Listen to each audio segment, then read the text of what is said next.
What would you do if your boss struck you in front of a room full of strangers? Maya Johnson, a black waitress with her hand bound in white bandages, knew that humiliation too well. Ross, her manager, didn't just slap her, he spit venom with every word. Clumsy. Typical of your kind.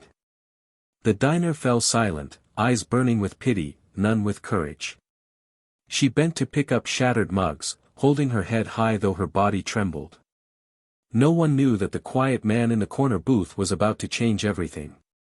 The diner was loud with clinking plates and the hiss of coffee machines, but one sound cut through it all, the sharp crack of a slap.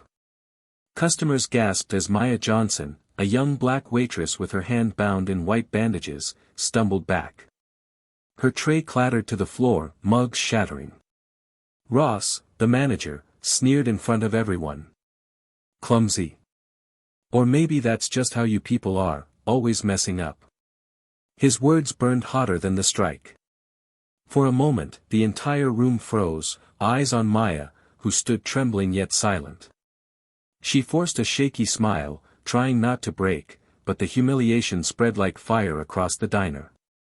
Ross smirked, thinking he'd won, unaware that someone at the corner booth was watching more closely than anyone else. Maya bent down with her good hand to gather the broken pieces, her bandaged wrist trembling. A customer whispered, "She shouldn't even be here, look at her hand."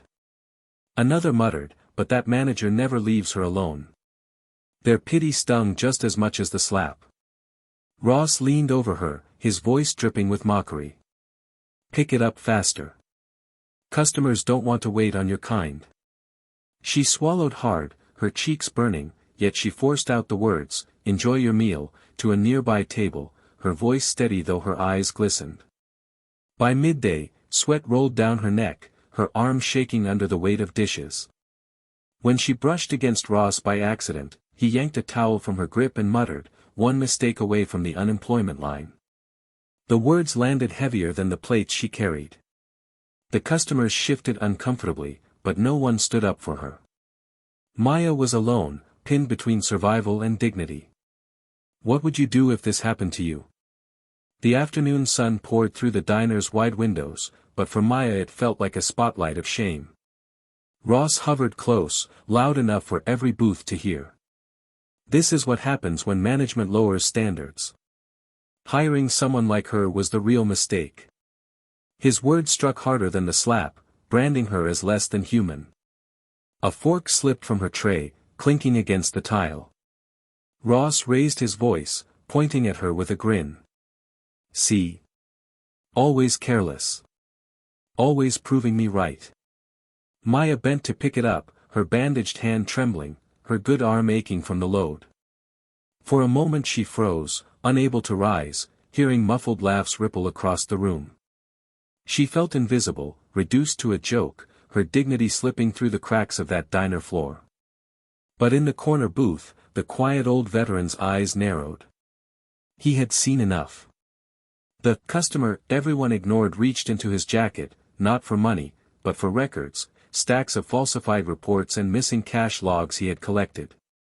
The truth was ready, and the man Ross thought was nobody was about to shatter that illusion. Ross strutted across the diner, his voice booming. "You see? This is what happens when we lower the bar. People like her ruin everything."